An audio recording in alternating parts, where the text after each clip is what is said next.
Hello everyone, welcome to CS Knowledge Hub. So in today we will discuss about system calls. So as we have discussed earlier that in dual mode of operating system, we have two modes. First one is user mode and the other one is kernel mode. So user mode means when your any user app program is running, that always runs in user mode, and if the operating system has taken control, then it is always in kernel mode. So now as we have discussed that our application programs cannot directly access the hardware, they have to request the operating system for it, so that they can access the hardware. So basically your program requests the operating system for its services, so they can request the operating system through system calls. So your system calls provides an interface to the services made available by the operating system. So basically through system calls your app programs request the operating system for its services. Let's discuss this using an example. Suppose I made a simple program for copying the data from the source file to the destination file. Now the first input that my program will need is the name of the source file and the destination file, right? Now it can happen in multiple ways. One approach is that it might prompt to the screen for take right to the user, like enter the name for the file, and then so for prompting to the screen you are accessing monitor, right? So that cannot happen without requesting to operating system, hence the program will generate a system call so that it can request for accessing the monitor. And then once you have prompted to the screen, now the user will enter the input. So for accessing the input, now you will need to access the IO devices that you cannot directly do, because that your program cannot directly access. So it will again generate a system call for accessing the input. And same things happens when you are taking input of the output file name. Now what in other case what can happen, like in Windows, what happens, we use the mouse to select the source name and then a separate window opens for specifying the destination name. Now this sequence requires many input output system calls. So you see, for specifying the name of the source and destination file only, so many system calls are generated.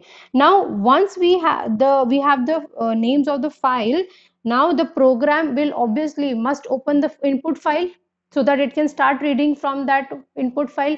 Now when the program is opening the input file, possible error conditions for each operations are like, suppose there is no input file with that name, or it requires special access, it is protected against access. So in these cases program will print a message on the console and then terminate abnormally. So in both the cases, so in both situation, in both ones, you it will generate a system call. Now if input file exists, now it will create a new output file.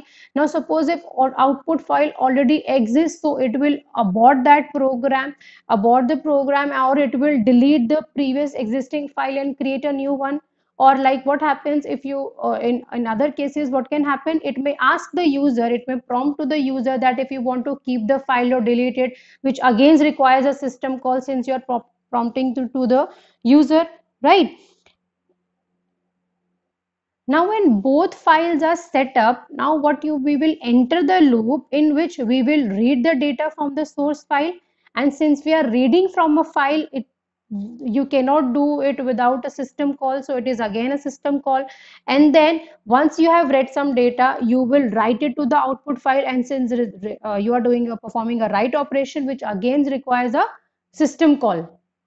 Now on input, the program may find the end of file has been reached, or there was a what you call a hardware failure in the read, like suppose uh, some parity errors, and then you can have some errors while performing the write operation, like example, you don't have any disk space. So all these errors can occur while writing data to the output file. Now finally, supposing that no errors have occurred and you successfully copied the data from the source one to the destination file, now the program will close both the files, which is another system call, and then it will write a message to the console or the window, and which is again a system call since you are accessing the monitor, right? Now and then finally it will terminate normally, and for that termination normally it again requires a system call. So you see, for a simple program of copying data from source file to destination file, so many system calls were executed. So that is why frequently system execute thousands of system calls. Oh, okay. So that's all for today. In the next lecture, we will discuss about types of system calls in detail. And if you have any queries, please drop them in comment section. Thank you.